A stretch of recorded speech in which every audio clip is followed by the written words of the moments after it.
Hello guys, welcome back to this new video or this new tutorial.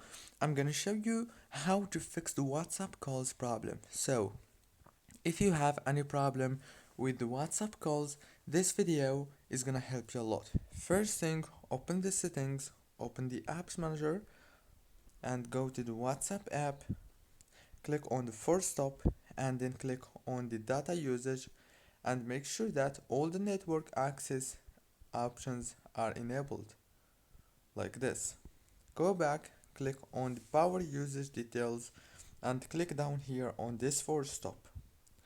When you click on it, now go back and last thing you want to do is go to the Play Store, make sure to update your WhatsApp. And if the problem is not fixed yet, then you have to try to go to the settings, open the wireless and networks and then enable the airplane mode and disable it again.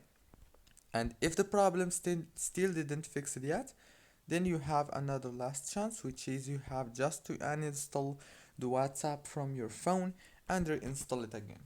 Don't forget to like, subscribe.